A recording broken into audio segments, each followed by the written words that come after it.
Speaker today is internationally renowned next level leadership readiness expert, management consultant, and author with more than 2 decades of leadership experience in major multinational companies around the world.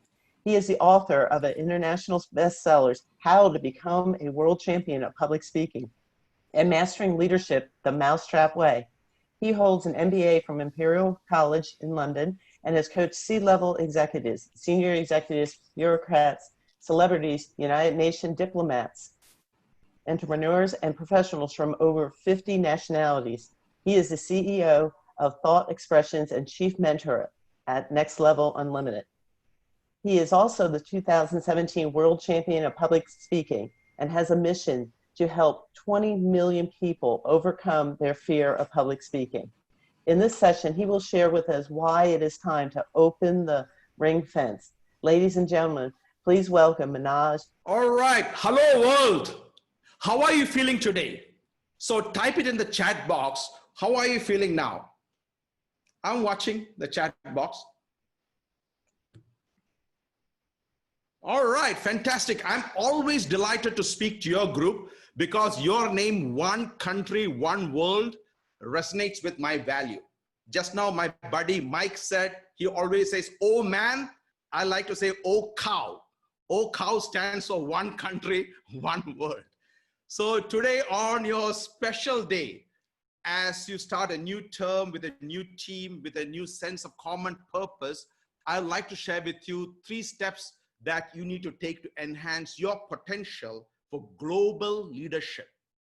Because I will also help you to discover something about you that you probably never realized before. So now let's get started in the interest of time. For this, you need to take a piece of paper and pen. Take a pen and paper, and when you're ready, you can type it on the chat so I know. So I will strongly invite you to do this exercise. So please do this, and because you'll be glad that you did this. Okay. So when you're ready, when you have a pen and paper, just let me know. So like, okay, great. So here's what I want you to do. Write down the names of 5 of your best friends, excluding your relatives. So 5 of your best friends, excluding your relatives. Exclude family members, exclude spouse, exclude fiancés, etc. Right? You ready? Write down the name of 5 of your best friends, excluding your relatives. All right? It must be human. Somebody said book is my best friend. Look at humans, okay? Excluding your relatives. Got that? 5 of your best friends. Okay, fantastic. In that list, do you have anyone who is from your home country? If you have anyone from your home country, yeah, excellent. Please strike off those names. All right? Now, do you have anyone who is from your same race or ethnicity? Strike off those names. Do you have anyone who follows the same religion as you? Fabulous. Strike off those names. Do you have anyone who is of the same gender? Fantastic. Strike off those names. Now we're going to do a complex mathematical calculation, which is to count the number of people you have remaining on that list. Now, the number of people remaining on that list, multiply that number by 20. Since it's a complex mathematical calculation, I'll give you some time. So the number you got is what I call your DQ, your diversity quotient. Now, if you look around the room, you will see people who are different from you. Please take a look at the people attending this session. You can see people from more than 100 countries, many watching over live stream and recording, right? So people from different countries and cultures and backgrounds converging to connect, communicate, and collaborate. This is important because this is how the world will look like 100 years from now. So that's step 1. Know your DQ, your diversity quotient. You probably read about DQ in my book, Mastering Leadership the Mousetrap Way, but I'm very passionate about this because this is an essential component for if you're aspiring to be a global leader. Because diversity is your reality. Real leaders realize that. Whether you like it or not, diversity is your reality. Whether you want it or not, Diversity is here to stay. We can't wish it away. It will never go away. So what does that mean to us? Globally, whether we like it or not, we will be forced to work with people who are different to us. We need to adapt. So I usually say we need not only tolerate diversity, we not only need to encourage diversity, we need to embrace diversity. So step number one, know your DQ. So that takes me to my second step. Open the ring fence. Have you ever wondered why most people have a low DQ, diversity quotient? It is because most people are living inside an invisible ring fence. So what's the ring fence?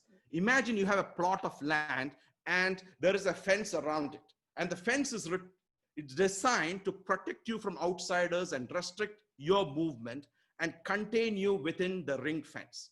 So that's a ring fence, an invisible ring fence. But have you noticed that this process of programming starts from birth? As a child, your prefrontal cortex, the part of the brain, is not fully developed, which means rational judgments are less likely. So we are more influenced through our emotions that shapes our beliefs, our values, our fears, and our hopes. So of course, if you want to know more about this, you can also take a look at one of my speeches on my YouTube channel where I share more about fear, how we overcome your fear, because this is very important for us to know. But I don't want to go deeper into the science behind it. But if you're interested, I'll just type a link in the chat box for those of you who are interested to know. But the point here is, it turns out we were only born with two fears: the fear of falling and the fear of loud noises. Now the question is, where did we get the rest of our fears? We learn our fears. Now imagine this, as you were growing up, has anyone ever told you, don't accept food from strangers? Now, every stranger is a suspect. Outsiders becomes outcast.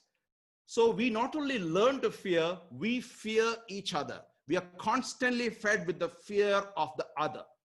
So what are the consequences of that for you as a global leader? That's something to think about. Because knowingly or unknowingly, an invisible ring fence grows around you that limits your true potential as a global leader. And over time, this fear is amplified, transmitted, magnified, mutated, and even glorified. And communities fear other communities, religions fear other religions, races fear other races, nations fear other nations. But when you look at a person, behind the name, 99.99% of the DNA is the same. So science is not dividing us. Even religious leaders are not dividing us. Even political leaders are not dividing us. They just take advantage of our willingness to stay divided. So we are letting ourselves be ring fenced. So my friends from around the world, open the ring fence and explore the world. You will be glad that you did that. Because talk to your neighbor, smile at a stranger. Now, have you noticed that your best friends were once strangers? Have you noticed that? So have the courage to have conversations with people who look different, who have different belief systems, who hold different perspectives. Let people into your world and take a look into their world. Because when you open the ring fence, my friends, you will increase your DQ. Most importantly, you will increase your potential for global leadership. So step number one, know your DQ. Step number two, open the ring fence. That takes me to my third and final point, which is the power of the punch. Please take a look at the palm of your hand. Your hand, not my hand, okay? Palm of your hand. All right. So if you look at your palm of your hand, the 5 fingers of the hand are different. One is fat, one is straight, one is bent, one is long, one is short. They have different marks, different sizes, different shapes. A finger by itself is not strong. A finger by itself has little meaning. Of course, unless it's a middle finger, it has some meaning. But if you were to crawl your fingers into a fist, that's when you get the full power of your punch. Likewise, we need to learn to leverage the differing skills, views, perspective, knowledge, talent of various people in our team to have maximum impact as a global leader. So my friends from around the world, one country, one world. And as you start a new term with a new team, with a new sense of common purpose, let me remind you this. I look at the people in the room. I notice you have an amazing global platform. Use it wisely. Because if your only goal is to own the tallest trophy, get the longest title, you're aiming too low. Because this is a platform for you to speak to the world. You have the unique power, unique platform, unique purpose to make the change you want to see in the world. So one country, one world, I leave you with one dream. Open your ring fence, increase your DQ, help humanity connect through the power of communication and leadership. Back to you, Maggie. Thank you, Manoj.